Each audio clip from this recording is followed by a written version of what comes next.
मैं सलीम मंसूरी खबर आपको दूंगा पूरी। थाने बोल में आपका स्वागत है। सर भाई क्या कहेंगे, जो चूहा पुल का था वहाँ पे अवैध भरनी चल रही थी, आज कुछ लोग पार्टी के गए थे वहाँ पे अवैध भरनी को रोका है। जो गेट हमेशा से बंद रहता था आज उसको खोला गया है, थोड़ा धक्का वगैरह देकर। क्या कहेंगे इसको लेकर? एमआईएम से एक उम्मीद जताई जा रही थी कि ये एमआईएम ये काम करे, लेकिन क्या कहेंगे इसमें? जी अस्सलाम वालेकुम रहमतुल्लाह बरकातहू। जी देखिए कि जैसा कि अभी मैं कहीं आया था बहुत, तो और आप लोगों ने अचानक मिल करके इंटरव्यू लेना शुरू कर दिया। खैर आपने अभी जो इल्जाम हम पे लगाया कि एमआईएम इसको रोकना चाहिए था और किसी और ने रोका, तो मैं आपको बताऊं कि देखिए एमआईएम हर गलत काम के खिलाफ रहती है और बेशक हम उसके खिलाफ थे, लेकिन आज जो हुआ, आज जो किया गया, क्या आप लोगों को लगता है कि वो सही था? जो भरनी पिछले 1 साल से चालू थी, 1 साल के अंदर वहां पूरी मुकम्मल भरनी कर दी गई और आज जाकर के उसको रोकने का, जब भर्ती कंप्लीट ही हो गई, लगभग 90% के अबव भर्ती कंप्लीट हो गई, उसको आज जाकर के रुका करके आप बता रहे हो कि हम भर्ती रोक देंगे। मैंने वो वीडियोस के अंदर देखा कि कहीं पे बता रहे थे कि मैंग्रोव हुआ करता था, तो जब मैंग्रोव नष्ट किया जा रहा था तो जिम्मेदारी किसकी थी? यहाँ पर कौन सी पार्टी की जिम्मेदारी थी? कौन से पार्टी के विधायक थे?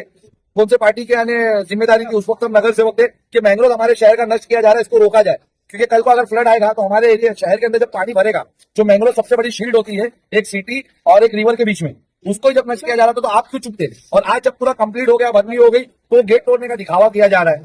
अरे ये स्क्रिप्टेड स्टोरी थी पूरी, क्योंकि आज जो तोड़ने में थे ना, वही लोग वो भरनी के पैसे लेने में खड़े हुए थे। साहब लेकिन ये काम जो है काफी सालों से चल रहा था, तो आप लोग भी तो खामोश थे। नहीं, आप सिर्फ सुनो, सिर्फ राजनीतिक पार्टी सिर्फ एक नहीं, मुंबई की जितनी भी राजनीतिक पार्टी थी सभी लोग खामोश थे, और जो भी आंदोलन हुआ वो सिर्फ दिखावे के आंदोलन हुए। भरनी आप बोर्ड आप कंप्लीट हो गई है, तो जब भरनी की जा रही थी उस वक्त आप लोग खामोश क्यों थे? देखो मैं आपको बताता हूँ, ये छोटी चीज नहीं थी। हम लोगों की एक जो ताकत होती है ना, एक लिमिटेड होती है। हम था कभी सिस्टम में थे, कभी ना हम सत्ता में थे ना हम पावर में थे। हम तो जो काम नहीं करे उस पर भी हम पे इल्जाम लगा करके फंसा दिया गया। और इतना बड़ा रैकेट, ये जो भरनी हो रही थी, ये जो बीच डीपी रोड को गेट मार करके इतनी रैलिंग का बन गया, आपको क्या लगता है कि कोई छोटी मोटी ताकत करे? इसमें सेंट्रल स्टेट सब इन्वॉल्व थे। ये कहीं ना कहीं उसके बाद मैंग्रोव को दबाया जा रहा था। हमने हमारी लिमिट के हिसाब से हमने पत्र व्यवहार किया, और मैं आपकी जानकारी में दे दूं कि एमआईएम ही वो पार्टी है और सैफ पठानी वो शख्स है जिसने भरनी करने वालों पे एफआईआर करवाया और डंपर पे एफआईआर करवाया। मैं आपको दिखा सकता हूँ कि वो अकेले आप लोग की न्यूज पे भी मेरी जब मैंने एफआईआर करवाई तो चली थी। मुझे आप बताएं कि ये साल भर के अंदर हादसा बहुत हुए, डंपर बहुत, एफआईआर कितनी हुई?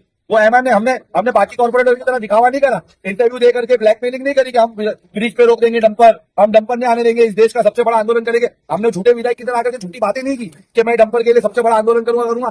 किसी ने कुछ नहीं करा, हमने साइलेंट रह करके, आपको मालूम है हम शायद कुछ ताकतों से फ्रंट पे आकर के नहीं लड़ सकते। हमने जाकर के आरटीओ डिपार्टमेंट हो, एनवायरमेंटल डिपार्टमेंट हो, हमने सब तरफ लेटर्स दिए, हम पत्र व्यवहार कर रहे थे, हम लीगली लड़ाई लड़ रहे थे। हम रोड पर आकर के शायद उन गुंडों से नहीं लड़ सकते थे, या उनके पीछे जो पावरफुल लोग थे हम उनसे रोड पे आकर शायद नहीं कर सकते थे। हमारी उतनी बड़ी टीम नहीं थी पहले, तो हम पेपर वर्क कर रहे थे। हमने फ्रंट पे आकर एफआईआर भी करवाई।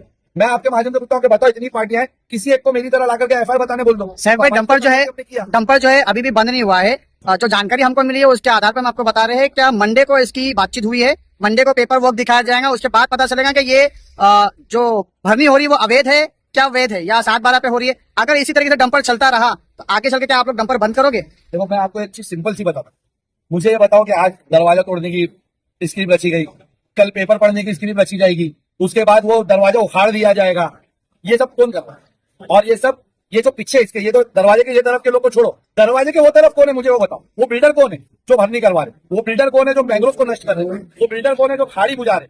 वो बिल्डर कौन है जो शहर के अंदर कचरा ला करके, शहर के अंदर कचरा डंप करके, जला करके लोगों की सेहत के साथ खेल रहे? मैं आपके माध्यम से, ये आपके न्यूज के माध्यम से चैलेंज करता हूं कि ये 6 महीने से साल भर के अंदर, शायद मैं आज न्यूज पे बोल रहा हूं तो शायद इसको थोड़ा एक्सटेंड करते हैं, लेकिन इसके अंदर आप देखोगे कि ये वही बिल्डर लोग हैं जो आपकी रिजर्वेशन की जमीन को खा करके बैठे हुए, आज ये आपके यानी मैंग्रोव से भर्ती करके आपकी खाड़ियां बुझा रहे सिर्फ अपने फायदे के लिए। ये वही बिल्डर सब निकल के बाहर आएंगे। ये वही प्रोजेक्ट जो खाड़ी के ये तरफ फेज 1 बंद करके बनाया जा रहा होगा हमारी रिजर्वेशन की जमीन पे, पुल बना करके वहाँ फेज 2 के नाम से चालू होगा, या शायद फेज 2 के नाम से नहीं चालू होकर के भी वही बिल्डर, अगर नहीं मिला आपको एग्रीमेंट पे, ये सैफ पठानी आपको ला करके चाहिए। मैंने आज तक जितना भी खुलासा करा पेपर हाथ में रखकर करा, मैंने भी उसके पेपर्स मांगे, इंशाल्लाह ताला आएंगे, मैं आपको पेपर के जरिए बताऊंगा।